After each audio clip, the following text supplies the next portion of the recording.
নমস্কার বন্ধুরা, বাঙালির আড্ডা চ্যানেলে স্বাগত জানাই। এখন বর্ষাকাল, তালের সিজন। তো আজ আমরা তাল দিয়ে একটা রেসিপি বানাবো।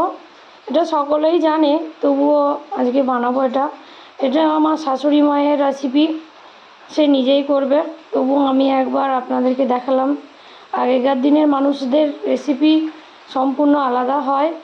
তো আজকে রেসিপি হলো তালের বড়া। তো রান্নার পদ্ধতিটা এবার শুরু করা যাক। প্রথমে একটা তালকে আমরা এইভাবে ভেঙে নিয়েছি, তারপরে তার ছালটাকে ছাড়িয়ে দিয়েছে মা। এবার একটা থালার মধ্যে একটু সামান্য জল দিয়ে তালটাকে একটু ম্যাশ করে নিয়েছে, নিয়ে একটা ঝুড়ির সাহায্যে নিচে একটা প্লেট পেতে তালের পালটাকে বের করে নিচ্ছে।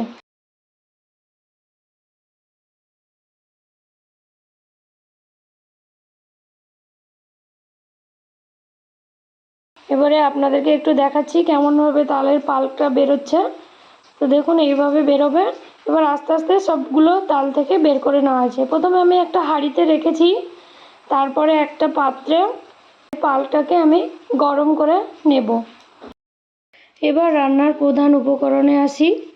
এখানে 300 গ্রাম চালের গুঁড়ো, 200 গ্রাম ময়দা, একটু পানমৌরি, একটা আমুল দুধ আর একটা নারকেল কেটে ছোট ছোট টুকরো করে নিয়েছি, আর তালটাকে গরম করে নিয়েছি। এবার চালের গুঁড়োর মধ্যে ময়দাটা দিয়ে দিলাম, তারপরে 1 চামচ লবণ আর পানমৌরিগুলোকে হাতে একটু ম্যাশ করে নিয়ে দিয়ে দিলাম, আর আমুল দুধের প্যাকেটটা কেটে দিয়ে দিয়েছি।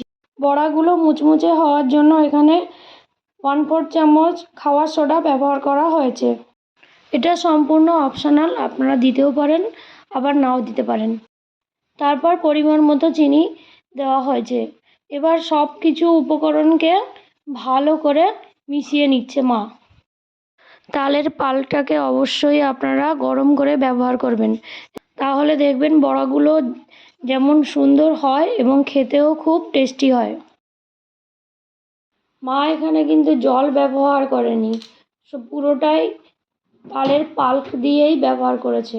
মিশ্রণটাকে এমনভাবে মাখাতে হবে কড়াতে দেওয়ার সময় যেন ঠিকঠাকভাবে দেওয়া যায়, যেমন আমরা বড়ি দেই সেই রকম প্রসেসে মিশ্রণটা তৈরি করতে হবে। তো সমস্ত উপকরণ মেশানো হয়ে গেছে, দেখুন এইভাবে মা মিশিয়ে নিয়েছে, আপনারাও এইভাবে মিশিয়ে নেবেন। এবার কড়াতে তেল দেওয়া হয়ে গেছে। এই তেলটা আমরা সর্ষের তেলে করেছি, এটা আমাদের বাড়িতে সর্ষে হয়েছিল, সেটা ভাঙিয়ে সেই তেলেই তৈরি করা হচ্ছে। এবার তেলটা হালকা গরম হতেই মা একে একে বড়ি দেওয়া হয় যেমন করে সেরকম মিশ্রণ থেকে কেটে কেটে দিচ্ছে। এই সময় গ্যাসের ফ্লেমটা একদম লো করে রাখতে হবে বড়াগুলোকে ভালো করে ভাজার জন্য। তো বন্ধুরা, তালের বড়াগুলো ভালো করে ভাজা হয়ে গেছে।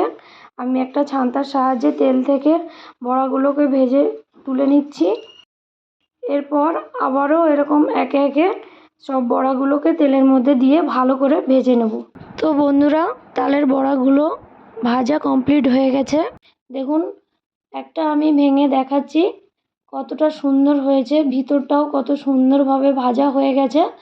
আপনারাও এইভাবে বাড়িতে বানিয়ে ফেলুন তালের বড়া, দেখবেন খেতে কত সুন্দর হয়।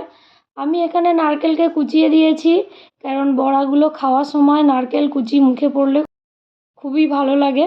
আপনারা চাইলে নারকেল কুড়িয়েও দিতে পারেন। তো বন্ধুরা, আমার এই রেসিপি আজ এই পর্যন্ত। আমার এই রেসিপিটি যদি ভালো লাগে বাড়িতে অবশ্যই বানাবেন। ভালো থাকুন, সুস্থ থাকুন, ধন্যবাদ।